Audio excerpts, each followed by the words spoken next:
SportsGrid. The Minnesota Vikings, J.J. McCarthy, who had such a good training camp last year, and it looked like he was pretty good, I believe, in the preseason, if I'm not mistaken, ended up going down for the full year. The Vikings are still obviously committed to him. They knew that McCarthy was going to be available at some point in June. And McCarthy actually went on record last week and confirmed 2 weeks ago he was cleared medically. He did work last week.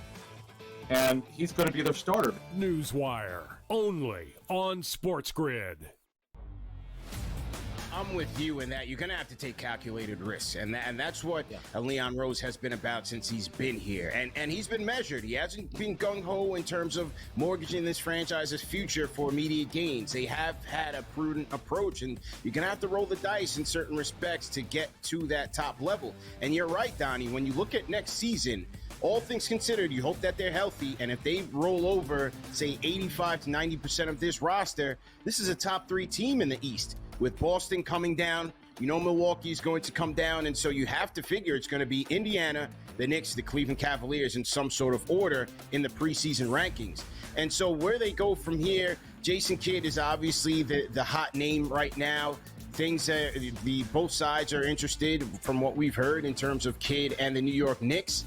Is he that championship caliber coach to take the Knicks there? The Early Line, only on SportsGrid.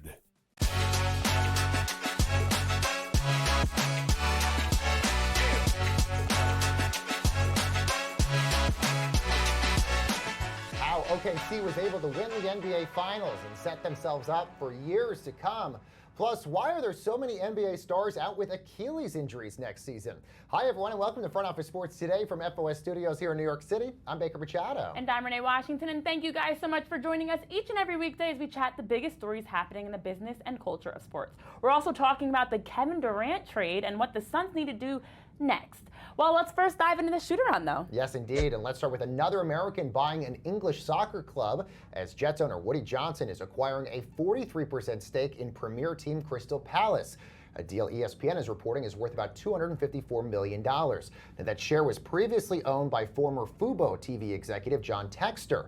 Washington Commanders owners Josh Harris and David Blitzer also own stakes in Crystal Palace. But Renee, this means over 12 Americans now own stakes in EPL teams now. Yeah, we're definitely seeing a shift, especially for Woody, who's been a part of the Jets for the past 25 years and now has been interested in getting into the Premier League. He actually originally was trying to get an ownership stake with Chelsea back in 2022 and now does get the approval to be a part of Crystal Palace. So for Crystal Palace, it's great for them as they have some Europa Cup and some, qualifications that they were missing on the mark with their previous ownership with Textor. But it is wild when you think of the explosion of American ownership in the Premier League, which is generating one of the highest in terms of revenue across probably most sports leagues in the world. And by the way, Textor's original share was $90 million. So the fact that he sold that for over $250 million means he made quite a big chunk of change off of that. Meanwhile, ahead of the WNBA's monumental collective bargaining talks with players later this year, Indiana Fever star Sophie Cunningham and Sydney Colson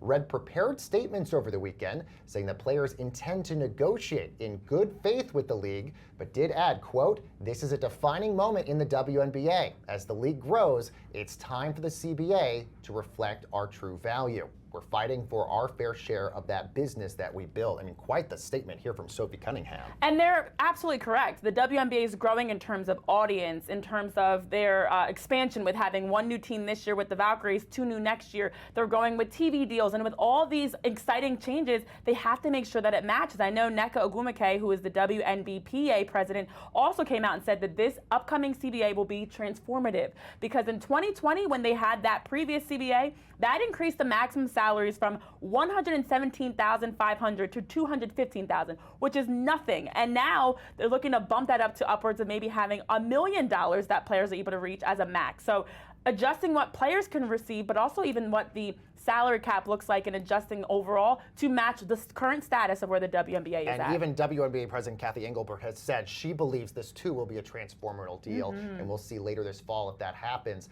Meanwhile, the Nuggets have finally chosen their new GM, and they didn't have to go very far, as current interim GM Ben Tenzer has been named the new Nuggets Executive Vice President of Basketball Operations. Well, the team also plucked John Wallace from the Minnesota Timberwolves. He'll be the team's new Executive Vice President of Player Personnel. This all according to Shams. Browns. Now, Tenzer took over the front office duties when the team fired GM Calvin Booth about 2 months ago, but it seems like they're splitting the GM title into two, and really it seems like owner Josh Kroenke is going to be the one calling the shots here. Yeah, I mean, both of them do report to Josh Kroenke, and you wonder if is this too many chefs in the kitchen, so to speak. But it is interesting. It's the return of Wallace, who did actually spend 3.5 years with the Nuggets prior to his stint with the Timberwolves. At that time, he was the scouting coordinator and basketball operations associate. So he's returning back to Denver, but it does feel like kind of a change that maybe the Nuggets couldn't find that one person, and Josh Kroenke's instead going to oversee and allow them to have to report directly to him. And Tenzer and Wallace. Tenzer was the GM of the Nuggets G League team. Yes. Wallace was the general manager of the G League team for the Timberwolves. So now both of them running the Nuggets franchise. While the Oklahoma City Thunder are NBA champs for the first time since the franchise relocated from Seattle. So how did the NBA's youngest and most dominant team do it? And are they a model for other teams to mimic? Let's take a look at that in our main event. All right, let's bring in front office sports reporter Colin Salau. Colin, just how big of a deal is it that Oklahoma City won it, and how did they do it? Yeah, we wake up today, and Oklahoma City, the third smallest U.S. TV market, one of the lower rated in terms of valuation in the league, are the NBA champions. And I think that's that shows really where we are in terms of parity, where we are in terms of team building, that the NBA has built this, CBA that allows really a lot of teams, any team, to have a chance at winning.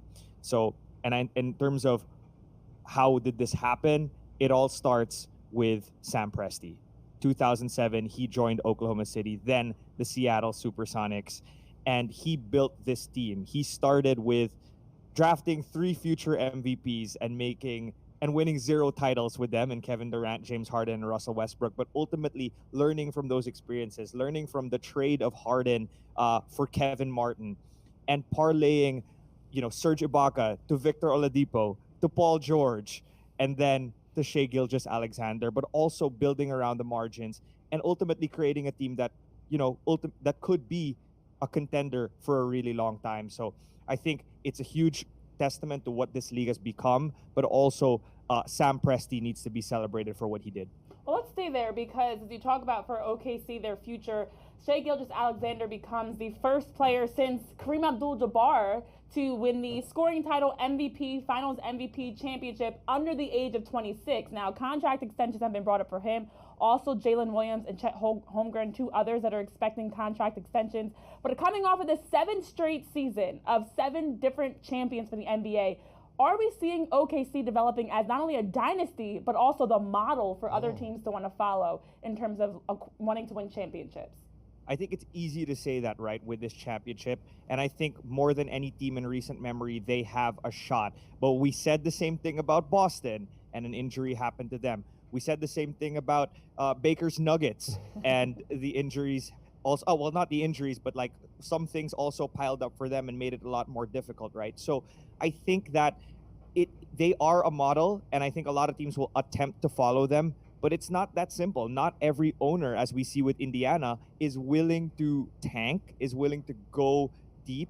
And also, who would have thought Shai Gilgeous-Alexander was going to be this type of player, right? You didn't expect Jalen Williams even to be this good. And I'll pull this from Sam Presti's speech when they won the title. He said he didn't expect it to happen this fast because it really was unprecedented. So they are a model to follow, but like you said, they have extensions coming up, and they're projected to be a second apron team in just 2 years. So that could catch up to them really soon. Okay, so let's talk about that. Will they be able to keep this roster together, or because Sam Presti has such a huge amount of draft picks ahead, do you see this team staying together for the long term, or do they keep rebuilding for the future and keep this dynasty sort of going for the next 10 plus years? I think right now, I'll say next year they're going to come back. They're going to be the same team. They're going to run it back, right? They're not going to need to worry about these extensions kicking in for Jalen Williams and Chet Holmgren until at least 2 years from now. That's when they're going to be a second apron team. Shai Gilgeous-Alexander, his extension, if it's signed this offseason, will kick in about 2 years, I believe. So they can still run it back next year and be, the same team. It's a matter of what happens next year, I think. If you win the title again, if you make the finals again, you could just, maybe your ownership tells you to bite this bullet and we can pay this team. But if, you see some things change, if you see injuries, you kind of have to play it by the fly on the fly at that point. But they are definitely in a good position. But with the CBA, I think you can look at this in about a couple of years and see maybe there's going to be some changes. Well, it is interesting because during Adam Silver's now 12 years, a third of those years, there's been 4 different titles that have been won by a team for the first time ever. Something that when you look at the Showtime Lakers and Bill Russell Celtics did not happen. But last 30 seconds here as we wrap up, Colin, what are your thoughts on the NBA just to change the parity of having so many teams winning their first ever title and what that means for fans?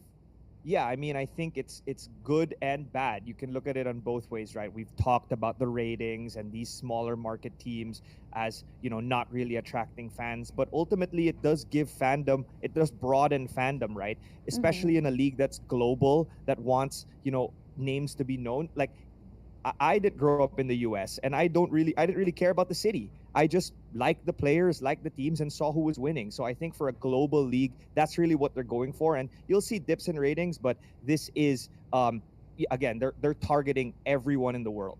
Colin still out for us. Colin, thank you so much. And coming up next, everyone, what happens next with the Indiana Pacers, and why do we have so many Achilles injuries in the NBA? We're getting to that next. Don't go anywhere.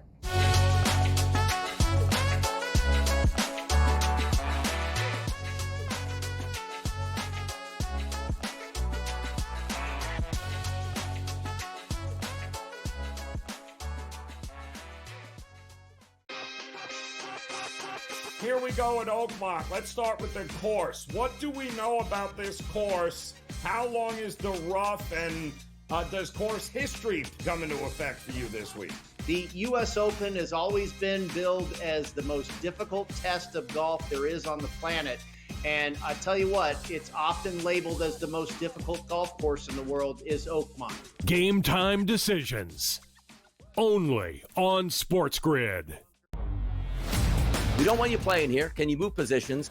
Do something else. He starts the season like 0 for 150, it felt like, and finally finds himself in a groove at the plate, hitting 272. 15 home runs on the season? Now he's shipped to San Francisco. What is management going to do? Nobody who's paying you $313.5 million is going to hear anything from you. They'll figure out a way to get rid of you, and that's exactly what they did. The Early Line, only on SportsGrid. Every 5 days, it's really exciting when Skeens pitches, and it's terrible watching him pitch because every time he pitches, they don't score. Having him hit the lineup probably would actually help when he pitches. There's no way to do it because you can't, but yeah, it's beyond frustrating. And the numbers will tell you, the books have adjusted. Pharrell Coast to Coast, only on SportsGrid. Dialing it back to his old days with St. Louis and Arizona. Buy or sell, Goldie will finish top 7 in fantasy first baseman. No, I'm going to say no. I think he'll fall off. Older player here, he'll be top 10, but not top 7 here. Top 10, I would say, yeah, I'd buy it. Top 7, I'm going to say no here. I think he'll put up decent numbers here. Not as good as he was. I don't think he's going to bat 340, 350 all year long. Fantasy Sports Today, only on SportsGrid.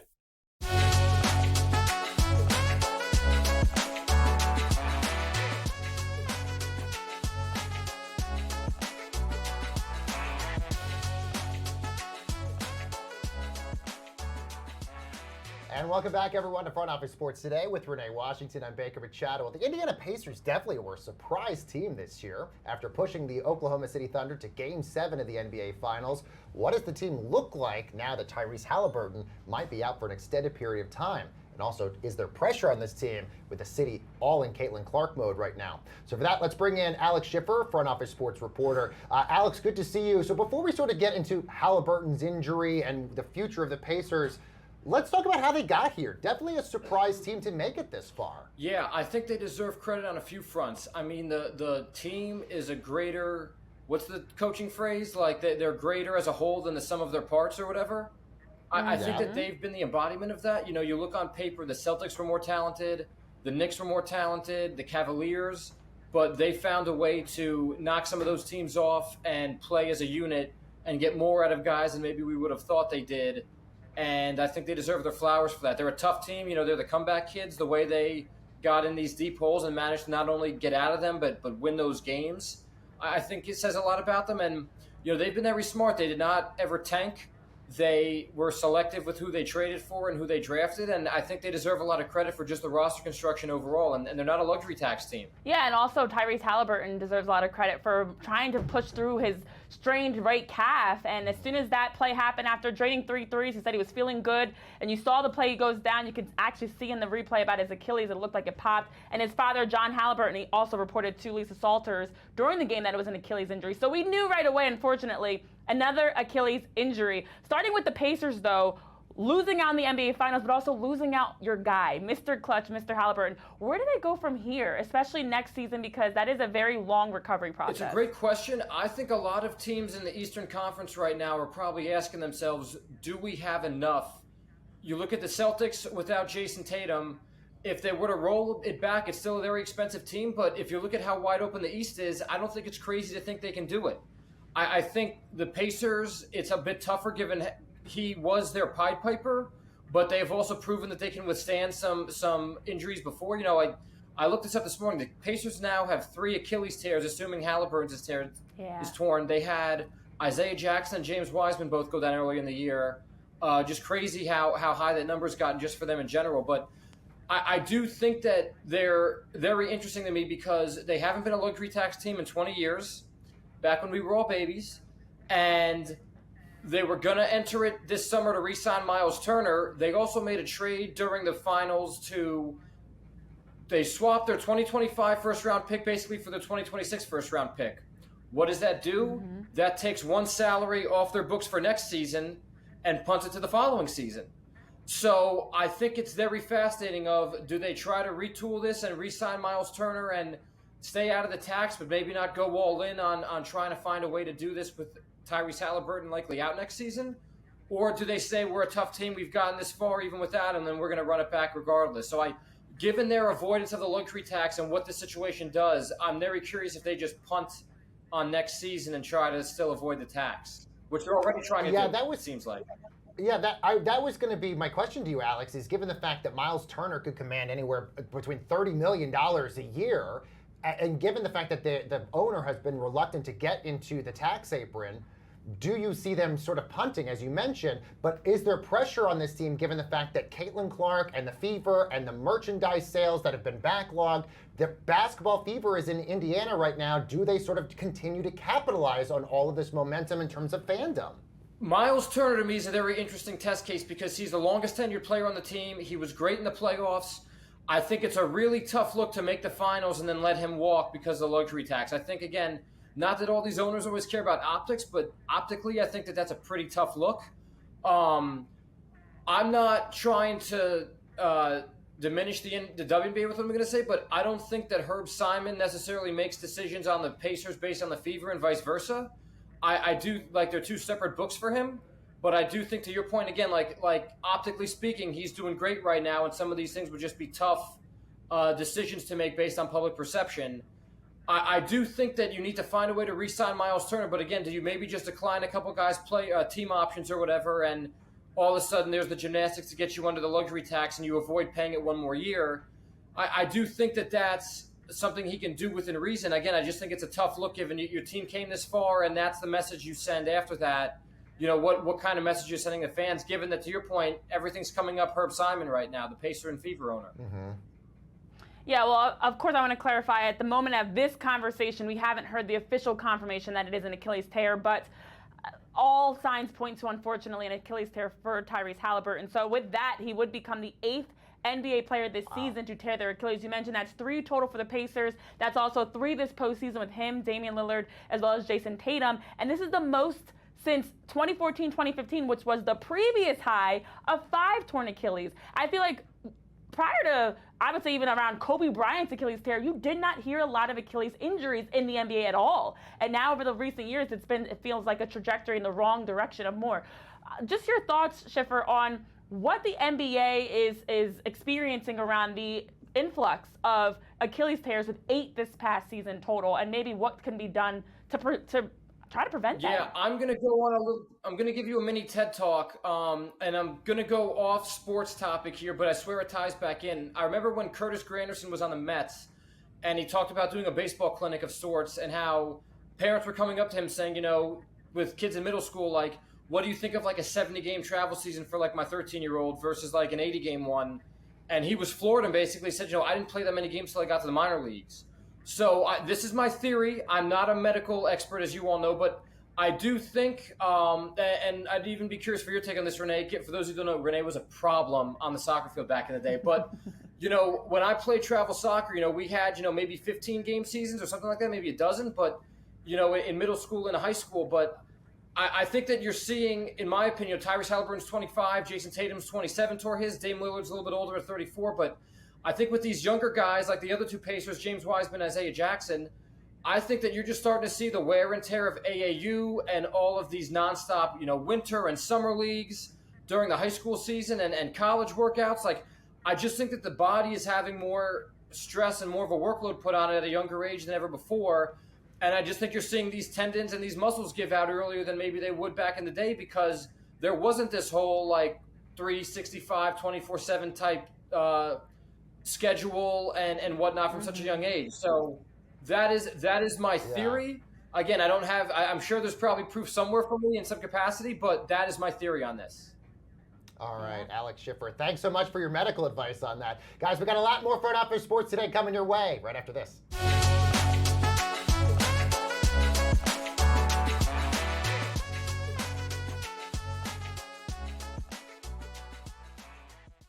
On June 25th at 7:30 p.m., ditch the guesswork.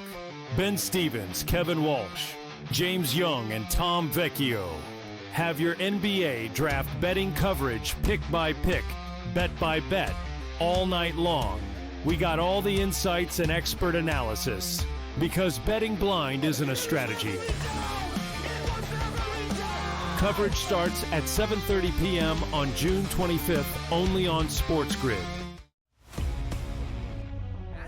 Have awoken. Maybe they are the best team out in the West, because a rooting interest for me, Tom, always the Mariners. Hey, they're finally getting the hitting back, but now that's starting to slide. We can make the case for the Rangers. They shore up some things. A team that the Rangers, you and I were both very high on coming into the season. They make a shot for the wild card, but I do think it's going to be a two-team race between the Astros and the Mariners, and that's really about it. Yeah, it's a shame. Pro Baseball Today, only on SportsGrid. Does a guy like Giannis fit onto that roster if you can make some of those changes? I just don't see a KD pursuit as being realistic for the Knicks. But hey, if they can pull a rabbit out of a hat, as Leon Rose oftentimes can, I'd go after Giannis in a heartbeat. It's just, what type of package could they entice for the Milwaukee Bucks? And is it a 3 or 4 team trade? It gets a little bit tricky in that regard. You see the Knicks there with a plus 340 price. The Early Line, only on SportsGrid.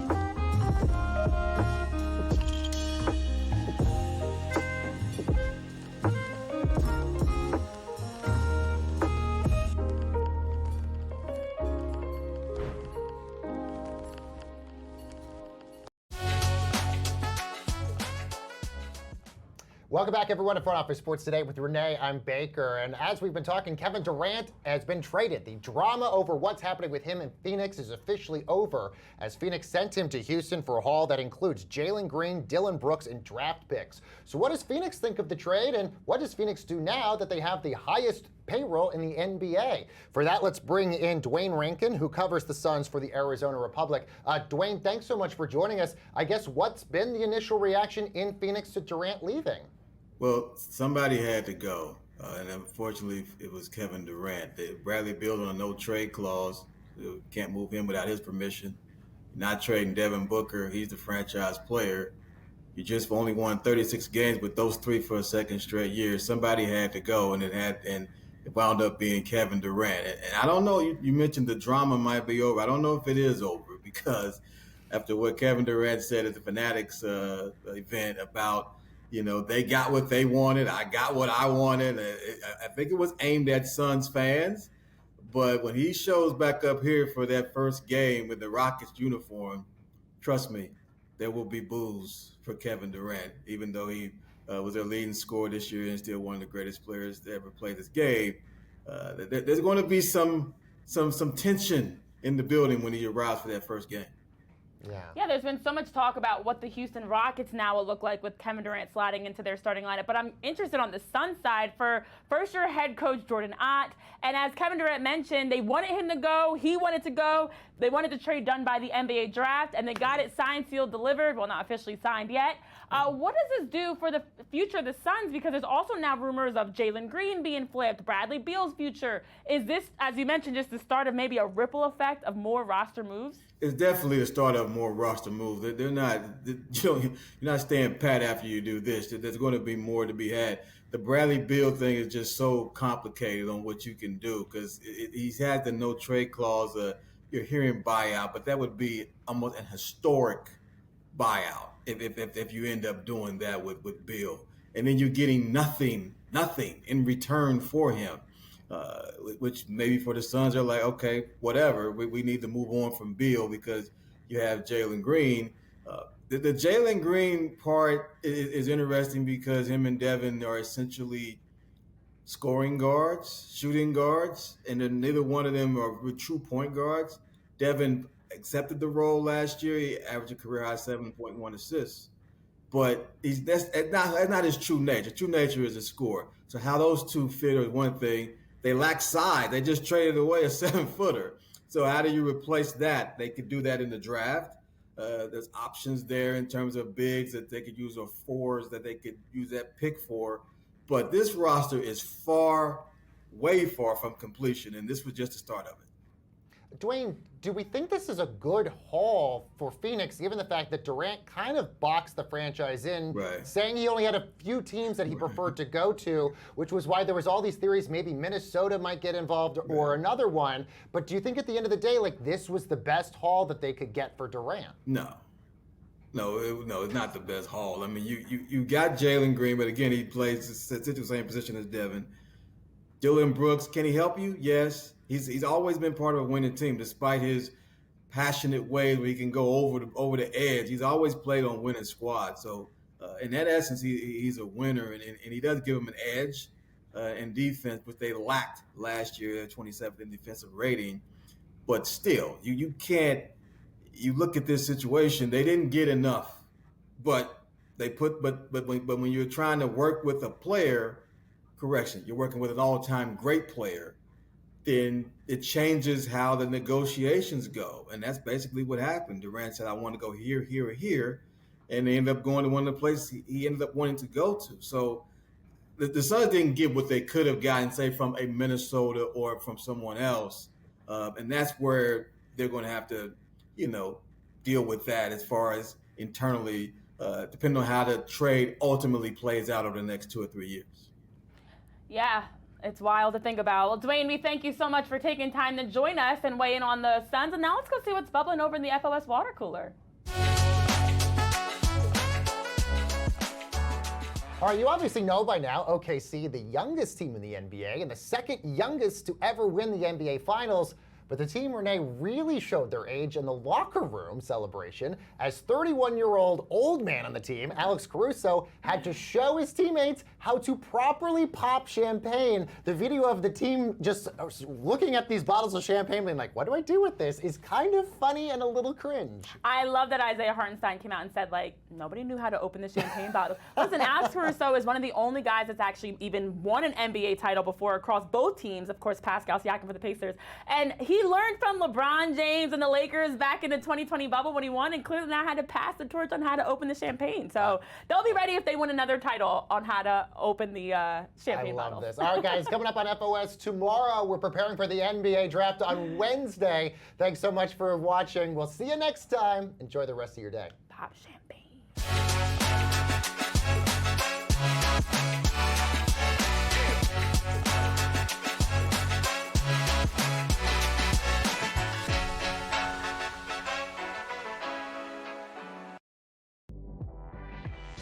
Their team total is 19.5 wins. I told you to go under, and it's by far the best bet I have recommended on this network in 4 years.